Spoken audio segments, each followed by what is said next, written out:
We are so thrilled to be partnering with Hinge. Hinge is the dating app designed to be deleted. As you all know, I'm a huge Hinge advocate as I met my partner of almost 3 years on the app. Even before meeting him, Hinge was always my go-to app because I met more relationship-minded people here and had some great dates. Clearly, I haven't been on the app for a little while, but I re-downloaded it to check out some of the new features. One that stood out to me was the voice prompt, my best friend's take on why you should date me, where your friend can hype you up. Not only does this make the profile creation less daunting, but it's not always easy to see your own green flags. So to test it out, I asked Yue some fun prompts to get her take on what I could put if I was dating again. So the first one, how long have we known each other? What was your first impression of me and how has that changed? Julie and I have known each other for almost 10 years. My first impression of Julie was that she's very social, but I've learned that she has a lot more depth to her beyond the social butterfly that she is. My next prompt, what do you think are my green flags?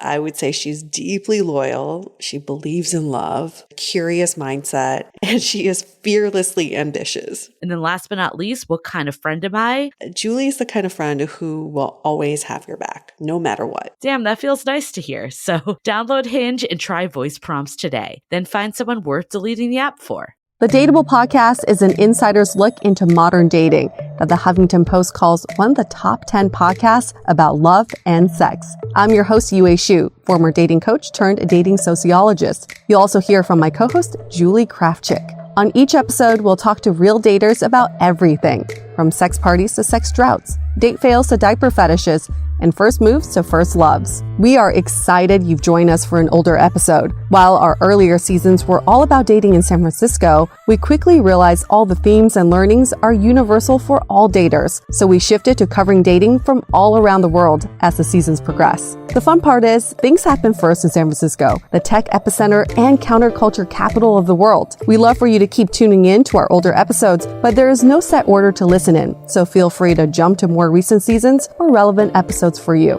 Enjoy the show. I was so excited to get my shipment from Last Bottle Wines in the mail the other day, full of incredible red wines, all from Napa Valley. I love wine tasting, so having this to my door couldn't be happier. Also, couldn't be more excited that today's episode is brought to you by Last Bottle Wines. If you don't know already, they're a Napa-based online wine shop with a twist. They offer just one handpicked wine per day until it sells out, and they're always at incredible prices. We're talking 30 to 70% off retail. And the best part is that there's no subscriptions, no fees, and no minimum purchase. And I could not be more excited to bring this offer right now because they're having a marathon sale, which is coming up March 28th and 29th. Even better, we're offering Dateable listeners 10% off your first order with code DATEABLE. So if you are a wine lover like me, this is a great time to join. And did I mention that shipping is 100% free? So what are you waiting for? Mark your calendar for March 28th and 29th, or get on it earlier if you want. You can sign up at lastbottlewines.com and use code DATEABLE and find out why Last Bottle is the most fun way to discover and buy amazing wine. This episode of DATEABLE is brought to you by 500 Brunches. Meet like-minded people who share your interests over brunch.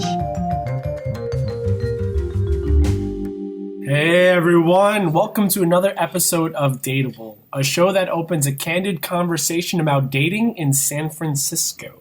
And the person that just gave us that lovely intro was Michael, who, he does a lot of things. He's an amazing improv coach, and he also coaches people on how to date.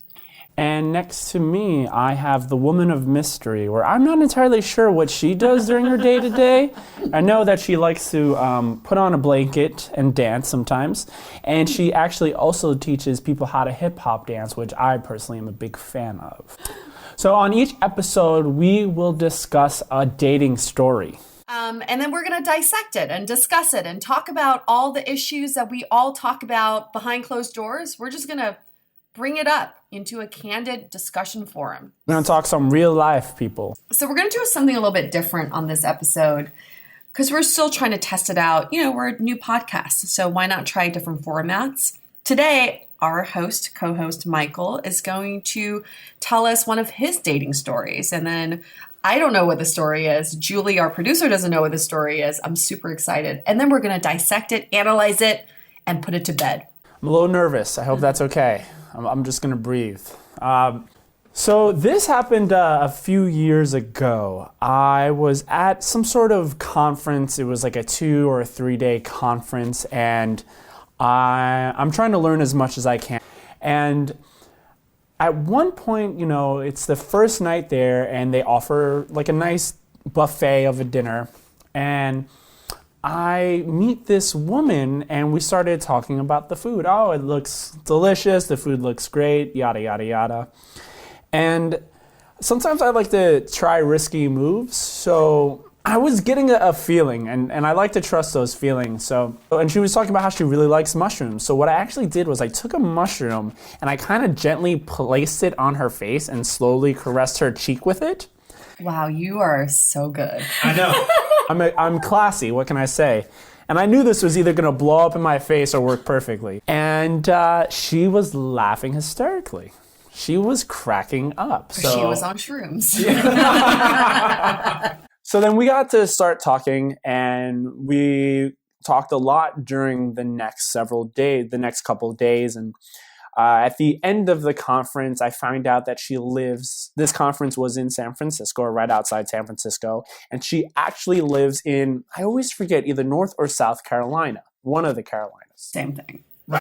It's one big Carolina anyway. At the end of the night, we go for a walk. We're right by a pier, and so we're walking by the water. And I asked her to dance. There's no real music playing, but I asked her to slow dance, and she said yes. And we started dancing, and we looked at each other, and we gave each other a nice kiss. About 2 months later, I thought of her, and I texted her saying, "Hey, I just thought of you. I hope everything's going well." And she says, "How about I fly you out?" Damn, you found a rich cougar? A little bit.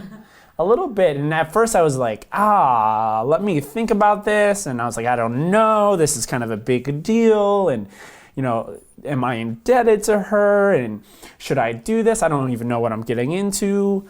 But after a while, I figured, you know what? Here's a beautiful opportunity to hang out with someone that I really did get to enjoy. And so I say yes. And I was there for about 3 days, and it was great. We went to 9 different waterfalls. We got to pick off our breakfast from the farm in the back. And it was just a nice, relaxing time. And we did get to physically enjoy each other's company, which was very fun. You had sex? Yes. Okay, let's cut to the chase. I liked the way it was said, though. Physically enjoyed each other's company. Enjoyed each other's company. It was the classy way to say it. Of course, classy guy. Our private parts touched. And then I come back home, and we Skype a little bit here and there, and we kind of fall out of touch because we know that the distance is kind of a hard thing. Oh, I forgot to mention, she is in her early 40s.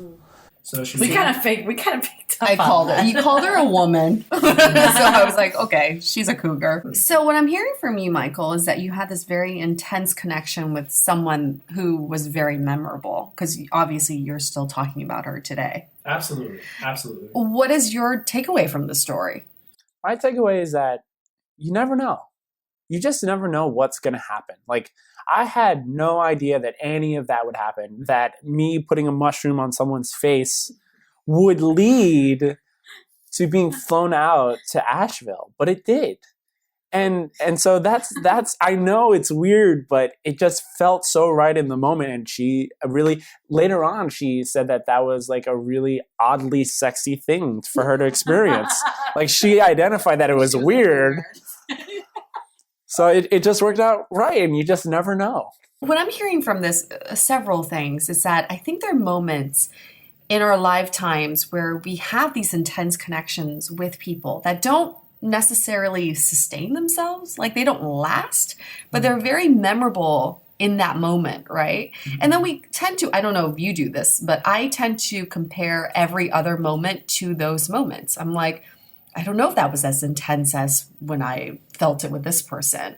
And it kind of, it makes me a little bit delusional sometimes because I'm like, okay, I'm dating someone. He's great. He's wonderful. But we haven't had that moment like I did with John Doe at this conference where he put a mushroom on my face. Like how do you also? I know. Bastard stole my move. Way to stay memorable. It is a way to stay memorable. She probably got a huge zip from that next day. But that's like Michael. Michael. She named that zip Michael. That's my mark. But I guess my question is like, how do you balance that, right? Like, how do you decipher something's real versus something that's just like very much in the moment?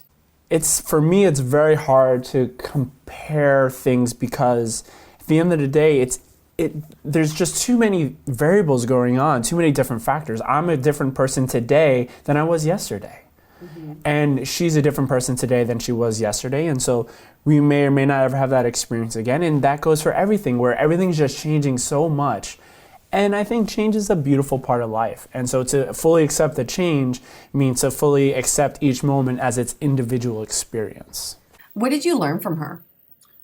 People can be so generous because of a connection, and to just allow for the connection to occur without expectations is something that can really make a powerful experience for both people.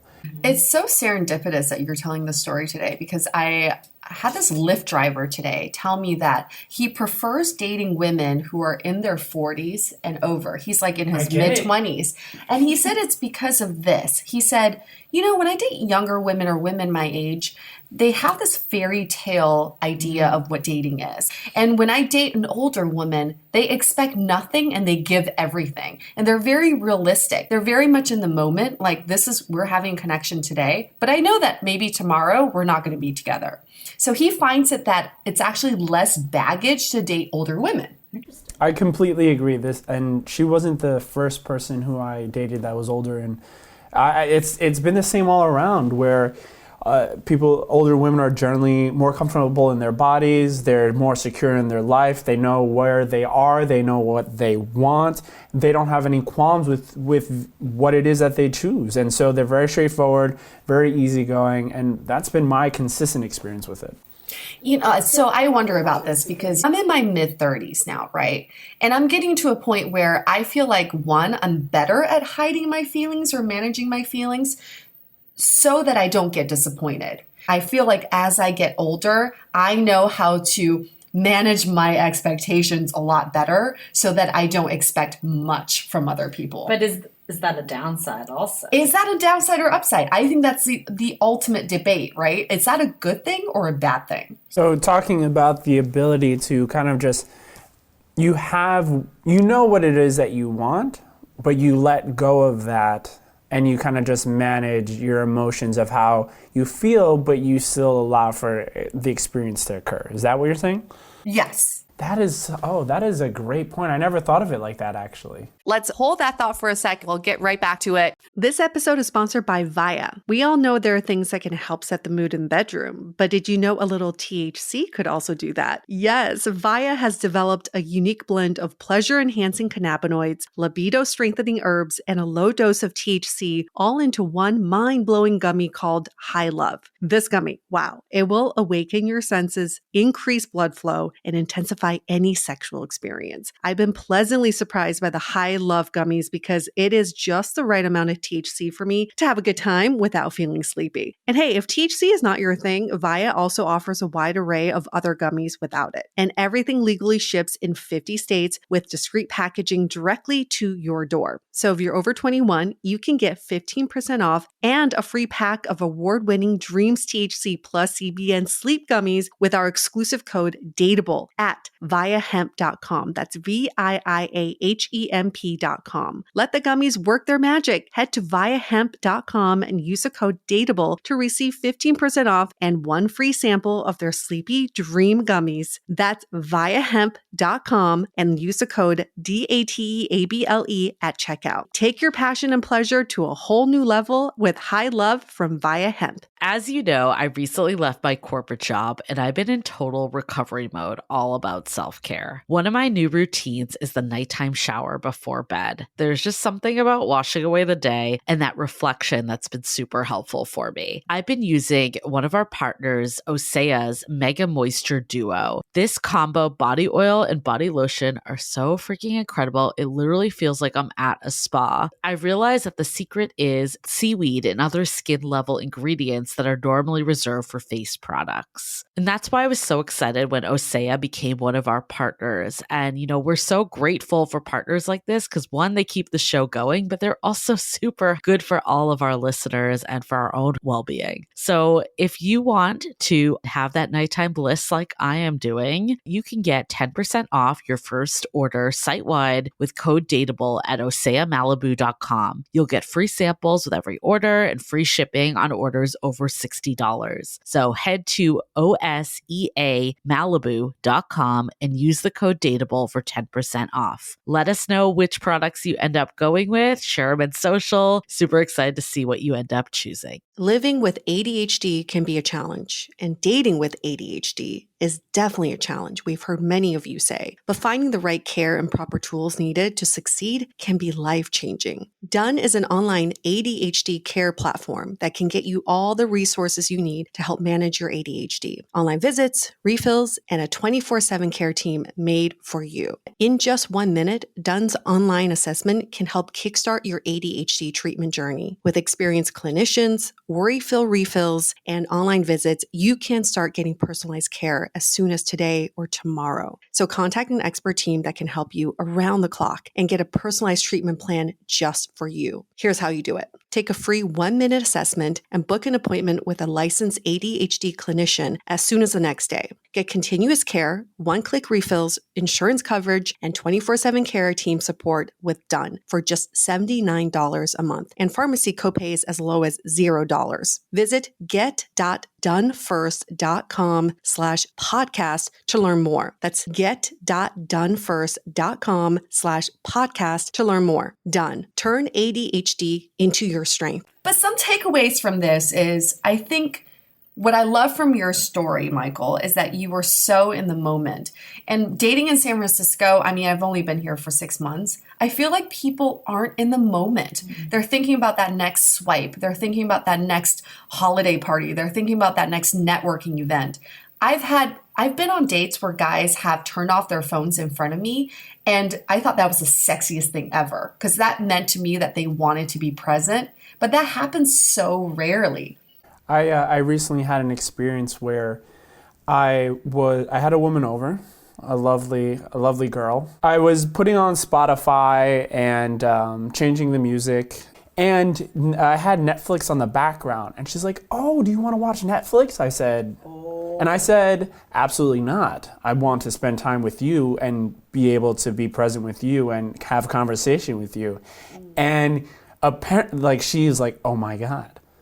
I never hear that." It's so rare. How? I don't that's the, all right, fellas. That is baffling. That is the basics 101. When you are with a beautiful woman, when you are with someone who you feel connected with, who you want to spend time with, turn off your electronics. Don't have any distractions. Just be with her. So if I'm understanding correct, no Netflix and chill. Yeah, you did not Netflix and chill. Just chill. Netflix on and your own chill. time. I really feel like people nowadays, and you can blame it on technology, you can blame it on anything. I blame it on our education system, is that we never learned the right communication skills to a point where now we're full-blown adults in terms of years.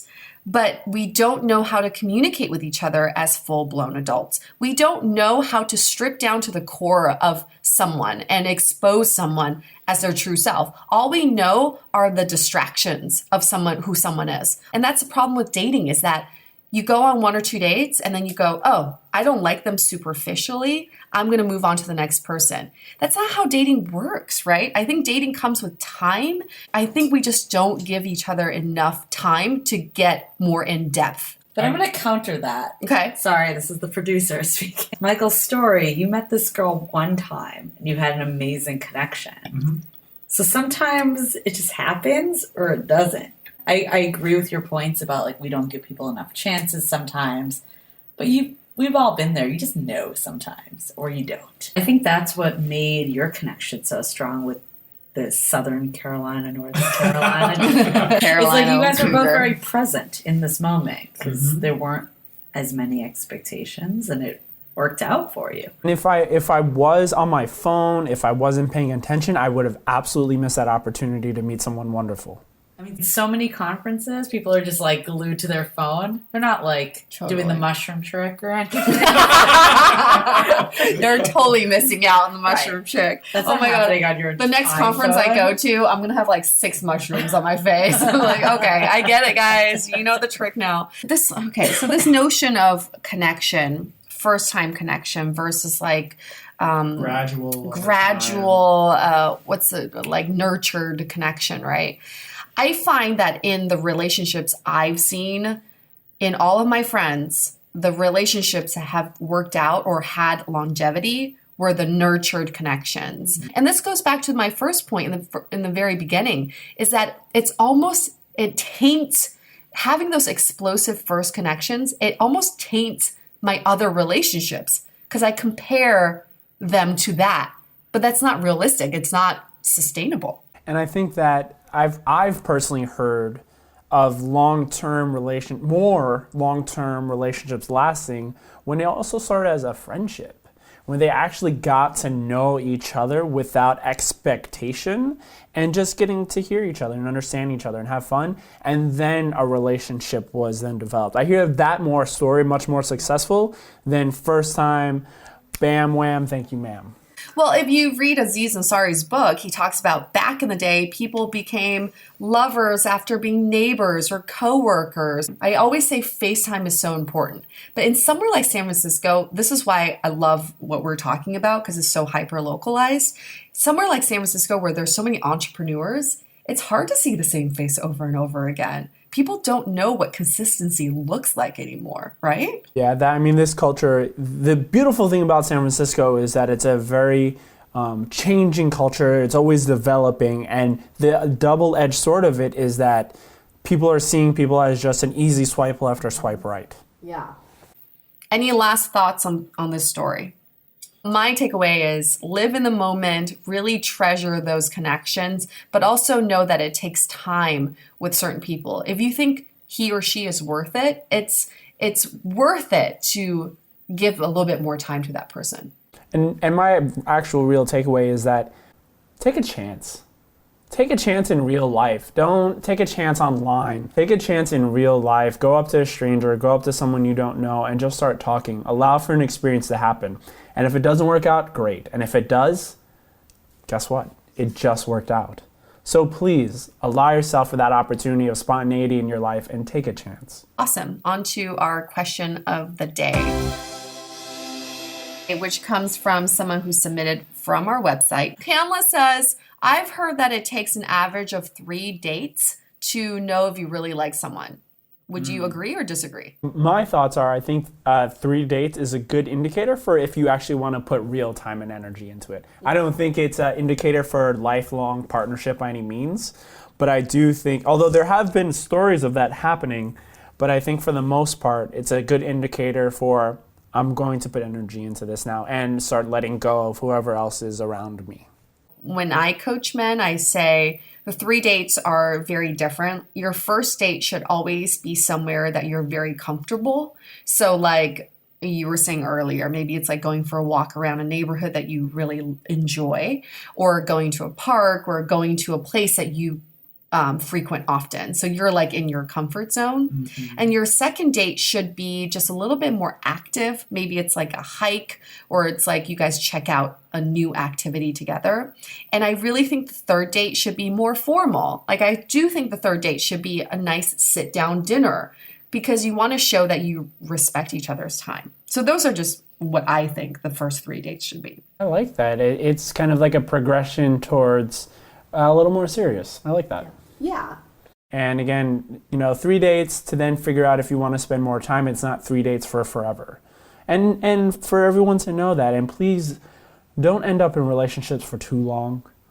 I think that happens way too often where... Accidental relationships. I just read an article about that. Yeah, where people end up staying there like 6 months later and they're like, how am I still in this relationship?